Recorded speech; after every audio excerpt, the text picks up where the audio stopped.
everybody. All right, so this is the book everyone knows Us in the City of Losers. It's a book about all Montreal, and I know I'm here in front of a Toronto audience, so I'll try not to belabor the point. Okay, so have any of you ever been sort of weirdly obsessed with a band that was not at all famous? Like, no one's ever heard of them. Your friends think you're kind of weird every time you talk about them. So this is about how weird that feeling is. That's called La Roquette. No, I'll never be as cool as the guy from Les Deux Looks, even if I buy him shots and quote his covers. Even if he says to me, "Look, man, all you need is a good frippery. Will you never love me, Anna Francis Mayer?" But mustaches always made me think of arcade perverts and my neighbors in Verdun. After Nirvana played the Verdun Auditorium, they found Courtney at Bar Côte St. Paul by the Cash and Loan. When Jack White saved the Jack White Auditorium, was it more massy than Tony Wilson? If she skips another shower, will the bartender at La Roquette smell more like Derudy than Raclette? The guy from the band says that I should go, but I won't go. Not until I meet Anna Francis Mayer. Not until Last Call lights up the walls and she finds me in the bathroom stall writing, "You just can't run. You just can't run from the funnel of love." One of their covers. It's called Myland. Bodies laugh in the dark bars. You hear their glasses clink against wooden tables. The fog in the windows hides their mouths and how they contort into guffaws. How many of them make video poems of long alleys in the spring? How many just work day jobs at Ubisoft? I can't find the street signs through the melted snow and wind tunnel tears. I only find shadows of bodies and the impression of warmth without feeling any. Do they talk to themselves when they walk alone in the cold? I ask those streets to repeat their secrets, the things they mutter and chuckle when they leave their jobs at 5, when they step into surprise afternoons from the beds of their much hipper Saturday lovers.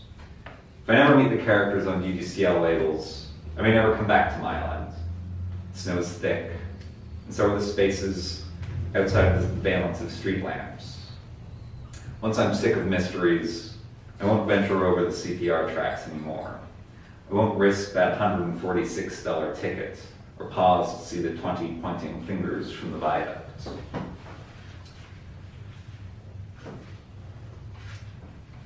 So this is called Lucien Lallier, but it's actually about it's an historic house. This is actually about the historic house of Louis Hippolyte Lafontaine, who, alongside Toronto's Robert Baldwin, was responsible for including the bit in the Canadian Constitution about responsible government. So I thought it was very appropriate for this historic election night in Toronto. Lucien Lallier. They're tearing the city down. They won't rebuild. The goblins of destruction were kept in Louis Hippolyte Lafontaine's house. They gnaw masonry away. Their urine rots plasterwork, and the wasps born in their pustules disguise themselves as nails. What they unearthed cannot be kept there, not even by the 100 sentinels stationed by the gateway. This one is called Art School Dropout. Inspired by someone I know. She screams at passing cars. Douche bucket is her favorite word. Her 5-buckle boots are salt-stained and high. She gave up on art. She said, "Art won't save you." She said, Azure is just a tone of blue. Azure won't make God come to you. She never got a job at an art store. She never got a job at a record store. She never plays her records late on work nights anymore. She works in retail. She throws out all her clothes and never keeps her magazines. She said, "Someday I'll fix shoes." So there's a poem for every station on the Montreal Metro in this book. And actually, I was going to read a series, but how many people here have ever lived or visited Montreal? Okay, you know what? Shout out your favorite metro station, or the one you lived by when you worked by. Place des Arts. Place des Arts, Rosemont, Jean Talon. Great, okay. Montreal. Hold on. My memory's not very good. From Montreal. What was I heard Rosemont? I searched among the bobos. I hacked through fields of impossible things. I snuck through fences and crossed forbidden pathways. They promised klezmer bands and noise punk, seguirias and glitter pop. I believed in cafes and idleness, and super casual hookups. I retraced the lengthy blocks. I peered in every book in S.W. Welch.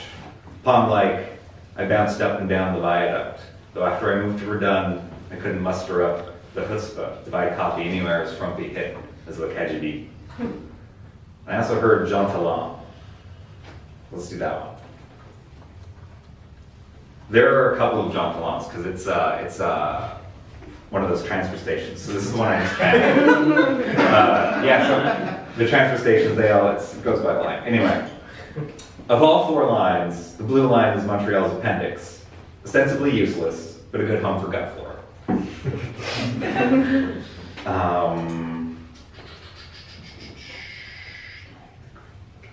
I need one more. One more? Plus desserts. Place des Arts, right, that's the one I was looking for. What have I got here? Where I can never find the northbound 80. Yeah, that was the short one. There you come. Bury you can? Sure, I'll do bury you can. And then we'll get off the metro. It's a good place. Bury you can, the heart of the world, bury me eastward, delay me right here. Rob my wallet and dash my careers. Drinkers and butterflies hurry downstairs. Cineasts stream into the station. Their takeout containers steam in the air. Bury you can, au cœur du monde, take me to Jarry Street, take me uptown, take me past Sherbrooke, but leave me alone. Students go bitterly. The library's quiet. On platforms, the newspapers love to collide. Busy people wait for their blue train to arrive. Bury you can, under beggars and statues, I've hopped your turnstiles, run for your sweepers, now hide me from my doctors, my creditors, my bosses, my friends. I'm just going to do 2 more poems here. This one is called Downtown Night in January. Who called this exile? This is joy in the season of silence, the season of salt cakes, boot crust, and beer hunkered in taverns. Cold is the feeling that you have not died, not yet, and do not want to die, breathing knives like pine trees bristling against snowstorms and snowbanks heaped on their boughs. I thrive in the frost. I jig knee deep and drunk and fling the snow piled on my hat. It's so heavy on my head, so much lighter as it falls. And this last one was inspired by my debonair guy, corner store guy, who would always buy smokes from 10 minutes before they closed at 11. It's called Tabagie Chez Moi. I would open a debonair just to watch kung fu films all night. And as the young apprentice lands his first blow on Pai Mei, the local teenagers could boost the 6-packs in Molson courts without fear of baseball bats, or Tiger style, or police reports. Kids from as far as VMR would hear of Jack wine racks, Tremblay 15ers, Amaretto bottles, and stacks on stacks of Pringles. Even my jerky and O'Henry's could vanish unseen while the cat food collected roach shit and the cream expired. At Tabagie Chez Moi, Shaolin shadow boxers duel between the empties. Only the cigarettes are safe from the boosters and sticky-fingered. The paying customers will wave their money in my face for nothing. I wave my Wonder Bread goodbye as it's carted through the snow. Thank you for listening, everyone.